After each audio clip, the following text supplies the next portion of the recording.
Excellence, nous sommes à la version 3.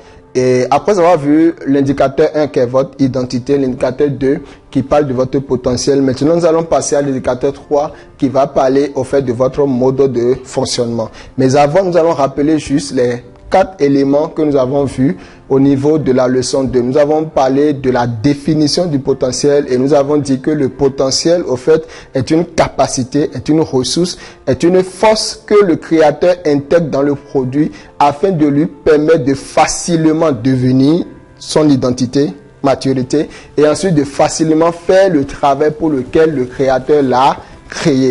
Nous allons parler après de la source du potentiel qu'est le créateur. Nous allons ensuite parler de la maturité qui permet d'amener le potentiel à son plein épanouissement. Et nous allons terminer par la découverte de notre potentiel qu'est le Saint-Esprit. Et aujourd'hui, nous allons partager avec vous le mode de fonctionnement du potentiel qu'est les fonctions. Et ce sera tout de suite après le jingle.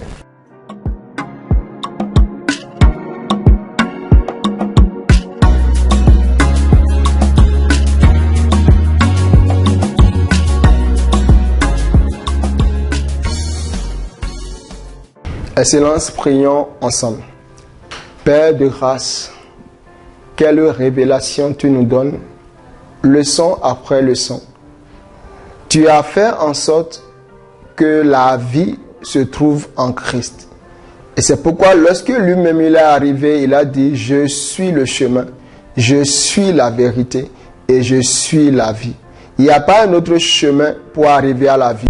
Il n'y a pas un autre chemin pour arriver à la vérité. Il est la vérité et il est la vie. Et nous voyons véritablement que en créant l'homme, tu l'as créé en regardant au prototype.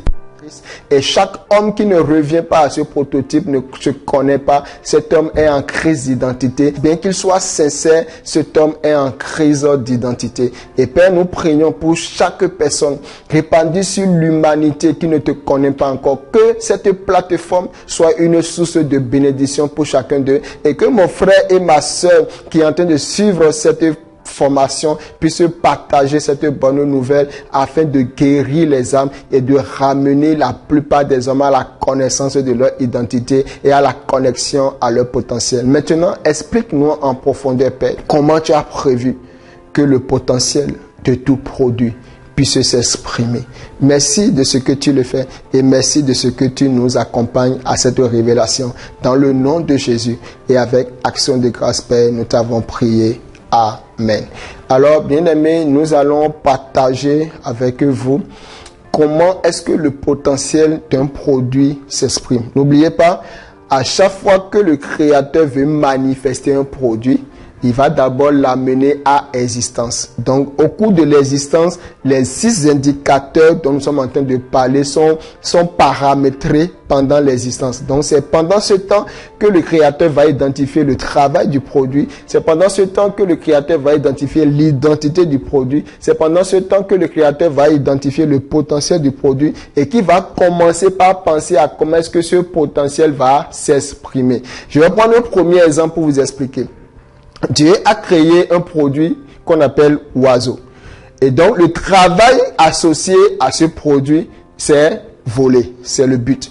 Et donc, Dieu va lui donner l'identité de oiseau avant même de le manifester. On l'a vu tout ça dans les leçons précédentes. Et Dieu va lui donner le potentiel maintenant de voler. Maintenant, le potentiel de voler va s'exprimer à travers la manière dont Dieu va manifester le produit. Dieu va manifester l'oiseau. Et donc, l'oiseau va sortir avec ce qu'on appelle des ailes. L'oiseau va sortir avec ce qu'on appelle des plumes. De manière à ce que même les constituants de son corps, la forme que le Seigneur donne à l'oiseau, les éléments qu'il intègre dans sa composition lui permettent au fait de faire une seule chose, de faire son travail. C'est ainsi que lorsque vous ne voulez plus que votre poulet vole ou que vous attrapez un oiseau, vous ne voulez plus que l'oiseau vole, vous lui coupez les plumes ou vous lui brisez les ailes. Parce que c'est à travers ça que le Seigneur a fait en sorte que le potentiel de voler s'exprime dans la vie de l'oiseau. Alors, je vais prendre aussi d'autres éléments ce soir pour vous expliquer. Alors, j'ai pris juste une petite moto, c'est pour mon fils. Donc, quand on le prend, selon vous, quel est son travail? Vous allez me dire peut-être que c'est pour faire les courses, mais le premier travail, c'est pour vous déplacer. On est d'accord dessus.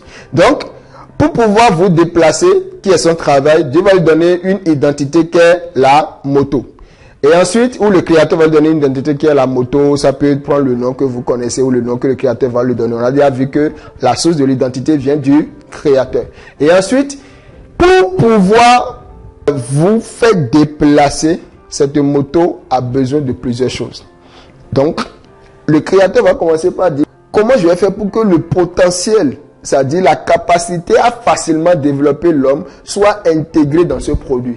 Et c'est dans cette réflexion que les pneus vont apparaître, que le réservoir va apparaître, que le guidon va apparaître, que l'embrayage va apparaître. Donc tout ce qui est après intégré comme fonctionnement de la moto, au fait, a été pensé uniquement à cause de son travail.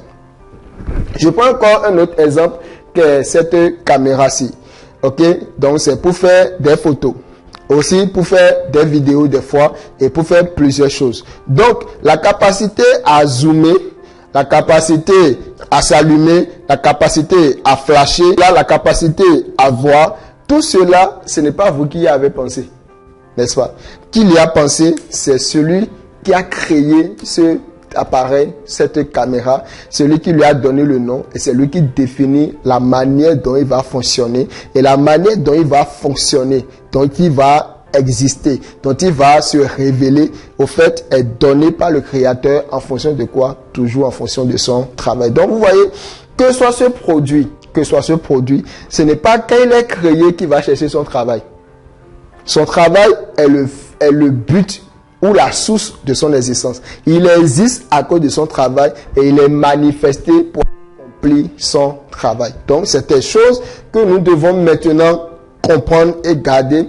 Et maintenant, concernant les hommes, nous avons déjà dit que le potentiel, c'est le Saint-Esprit. Pourquoi? Parce que vous avez compris maintenant l'identité de l'homme. L'homme est un esprit. Donc, le potentiel que Dieu doit mettre dans l'homme pour lui permettre de faire son travail ne peut pas être un truc charnel. Ça doit être aussi un truc spirituel ou une personne spirituelle qu'est le Saint-Esprit. Mais au-delà de ça, Dieu a donné une forme. Exactement comme quand vous voyez la moto, il y a une forme et tout ce qui est mis dans la forme, au fait, participe au fonctionnement. Ainsi, Dieu va nous donner un cerveau, ok? Dieu va nous donner des mains, Dieu va nous donner des pieds, Dieu va nous donner un cœur, un cesse pour la fonction de reproduction. Bref, parce que c'est lui qui a dit après, soyez féconds. Vous voyez donc, après, en fonction de ce que, du travail que le créateur veut qu'il fasse, il va mettre sur son corps, sur la forme, des éléments qui sont en harmonie avec l'élément central, et qu'est l'esprit de l'homme, ou qu'est le système de fonctionnement du produit. Ainsi, pour nous les hommes, nous avons des types d'intelligence. Pour nous les hommes, nous avons chacun une personnalité. Pour nous les hommes, nous avons chacun des talents. Okay? Pour nous les hommes, nous avons chacun des centres d'intérêt qu'on appelle des passions. Pour chacun de nous, nous avons ce qu'on appelle des valeurs. Donc, il y a des valeurs qui sont intouchables pour chacun de nous.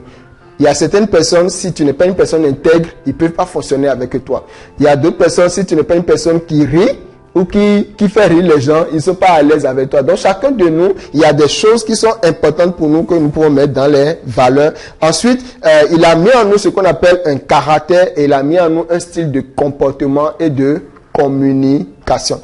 Donc, tous ces éléments, au fait, sont ce qu'on appelle les modes de fonctionnement que Dieu a intégrés dans chacun de nous pour nous permettre de pouvoir bien faire notre travail. Ainsi, lorsqu'on analyse chaque élément que je viens de citer, j'ai parlé des types d'intelligence, j'ai parlé du style de communication, de comportement, j'ai parlé de la personnalité, j'ai parlé des passions, j'ai parlé des talents, j'ai parlé des valeurs, j'ai parlé du caractère. Au fait, tout ceci associé au potentiel qu'est le Saint-Esprit va nous permettre de pouvoir bien faire notre travail. Donc, au cours de cette leçon, ce que vous devez retenir, c'est que les fonctions ou le mode de fonctionnement sont l'expression du potentiel. Et donc, c'est pourquoi vous allez voir que le créateur, dans le manuel d'utilisateur qu'on appelle la BIBLE, nous a dit marcher selon l'esprit.